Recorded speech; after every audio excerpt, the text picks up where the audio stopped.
Estamos entrando na semana de evangelismo e eu quero que todos vocês possam ter a possibilidade de apresentar o plano de salvação de uma forma muito prática. Existe um gráfico conhecido como gráfico de João 3,16. É ele que eu uso quando eu vou apresentar o evangelho para as pessoas. Em qualquer lugar você pode encontrar uma caneta, um pedaço de papel. Eu já fiz apresentações disso, inclusive com um guardanapo, num restaurante. Então não é difícil, você pode se equipar de papel e caneta, falar de Jesus, apresentar o plano de salvação de várias formas, mas essa metodologia tem sido muito eficaz porque ela resume a Bíblia e o entendimento focado na pessoa de Cristo Jesus. E é assim que eu faço. Eu começo falando para as pessoas que no princípio Deus, veja, letra D de Deus, criou o ser humano, letra H. Deus criou o homem no princípio. E quando Deus criou o homem no princípio, Ele criou o homem com o propósito de que o homem tivesse vida eterna. Aí eu sempre estou colocando as letras que identificam. Deus criou o ser humano para ter vida eterna. Deus criou o homem não para morrer, Deus criou o homem para viver para sempre na presença dEle. Eu faço com que as pessoas leiam, se tiver um tempo maior ainda, o texto de Gênesis, capítulo 3, que conta sobre a queda que o homem pecou. Eu explico que Gênesis capítulo 1 e capítulo 2 fala da criação de Deus na terra e da criação do ser humano, Adão e Eva. E no capítulo 3 eu mostro ali no texto, faço com que as pessoas leiam a Bíblia. É muito importante que as pessoas leiam a Bíblia, que elas possam ler e você possa ir explicando texto por texto. E ali eu mostro que a queda de Adão e Eva, que está no capítulo 3, mostra que Deus deu uma ordem de que no dia que comessem do fruto, certamente eles iriam morrer. E em Gênesis 3 mostra a serpente, incorporada por Satanás ali, foi usada, e naquele momento ela seduziu Eva a comer do fruto proibido, e depois Eva deu a Adão, e houve a queda. Com isso eles passaram a morrer, porque se tornaram pecadores. Eu explico que a palavra pecado significa errar. Eles erraram, eles pecaram, e todo pecado tem uma consequência. Depois de ler Gênesis 3 e mostrar que Adão e Eva pecaram, eu vou mostrar também que o pecado agora não é só de Adão e Eva, porque Adão e Eva pecaram, todos nós também somos pecadores. E eu mostro ali Romanos capítulo 3, versículo 23, que todos nós temos pecado, a letra P aqui, para mostrar que a natureza humana agora está condicionada ao pecado. E com isso, o salário do pecado, ou seja, a consequência do pecado é a morte. Então o homem agora, em vez de ter vida eterna, como está aqui em cima, ele agora está destinado a ter morte eterna, que nada mais é do que um afastamento para sempre da presença de Deus. Por causa da queda, todos se tornaram pecadores, e o homem tenta de várias formas se aproximar de Deus, mas agora ele continua completamente distante da presença do Criador, e o homem tenta se livrar disso, do salário do pecado, que é a morte.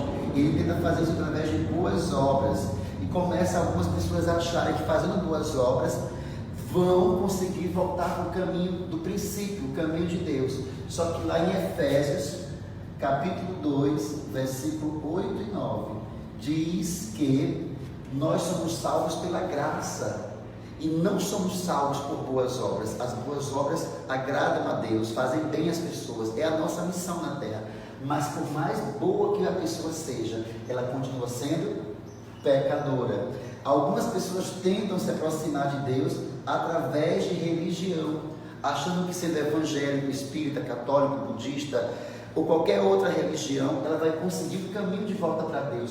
Mas por mais frequentadora, assídua que alguém frequente uma religião, ela continua sendo pecadora. Então nem boas obras, nem religião fazem com que a pessoa se livre da morte eterna. E também algumas pessoas pensam, bom, já que está tão difícil, eu vou buscar poder, dinheiro, conhecimento. Veja, por mais poderosa, cheia de dinheiro, de conhecimento que alguém tenha, ela continua sendo pecadora, e um dia também vai morrer, e o salário do pecado é a morte física e a morte espiritual. Com essa apresentação, ficamos diante de um dilema: o que fazer agora? Com isso, eu apresento o plano de salvação que está em João, capítulo 3, versículo 16, que é um texto muito conhecido, porque Deus amou o mundo caído de tal maneira que entregou o seu único filho. Deus entregou Jesus, o seu único filho, para que todo aquele que nele crê não morra para sempre, mas tenha o caminho de volta para a vida eterna. Então Jesus, ele é a solução para o ser humano. Quem é Jesus? Lá em João capítulo 1 diz que Deus se fez carne e habitou entre nós. Jesus é a revelação divina, é a revelação de Deus. Jesus, ele é aquele que veio para redimir, ele é o justo que morreu pelos injustos. Lá em João capítulo 6, ele diz que eu sou o caminho, a verdade e a vida. João 14, deixa eu corrigir aqui, João 14, versículo 6, Jesus fala acerca de si mesmo. Ele diz: eu sou o caminho, a verdade e a vida. Ninguém que está aqui, nem um bondoso, nem um religioso, nem um poderoso, nem um rico e nem o maior cientista, ninguém vai conseguir se livrar da morte, ninguém vai ao Pai, ninguém vai ter vida eterna se não for por mim. Também Jesus, ele diz lá em João, no capítulo 1, versículo 12, Jesus é o único Filho de Deus. João 3,16 diz que o único Filho que Deus gerou foi Jesus, mas em João 12 diz que se nós crermos em Jesus, Ele nos dá poder também de nos tornar filhos de Deus. Quando nós cremos em Jesus, nós somos adotados por Deus, e através de Jesus nós também passamos a fazer parte da herança de Deus. Com isso, nós entendemos o plano de salvação, e agora com o plano de salvação exposto, nós podemos mostrar para as pessoas algo muito importante, que está em Romanos, capítulo 10, versículo 9 e 10, ok? Deixa eu completar aqui para vocês o texto da morte eterna, Romanos 6, 23, parte A, que diz assim: o salário do pecado é a morte.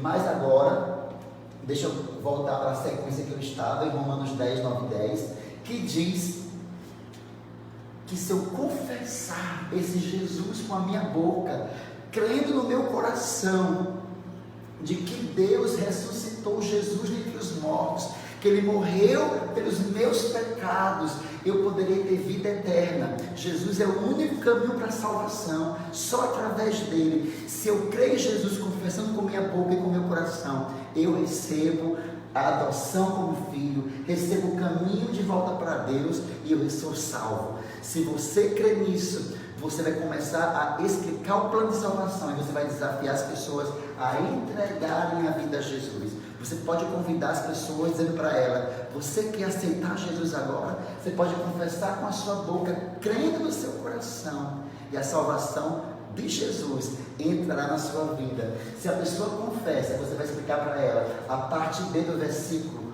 Romanos capítulo 6, versículo 23b, que é a parte B do versículo. A parte A diz assim, porque o salário do pecado é a morte. E a parte B do versículo diz: mas o dom gratuito de Deus é a vida eterna através de Cristo Jesus. Esse é um plano de salvação prático, simples, chamado gráfico, João 3,16. Eu sei que se você começar a aprender ele e começar a praticar ele, Deus vai me usar de uma forma tremenda. Eu dei aqui os passos, dei o esqueleto para que você possa ser usado por Deus. Deus vai me usar muito e eu quero contar com a sua participação nessa campanha de evangelismo para que possamos levar a salvação para muitas vidas através da pessoa de Jesus. Que Ele te use poderosamente na unção e no poder do Espírito Santo. Deus te abençoe. Amém. Dê uma olhadinha no quadro aí para tirar sua dúvida.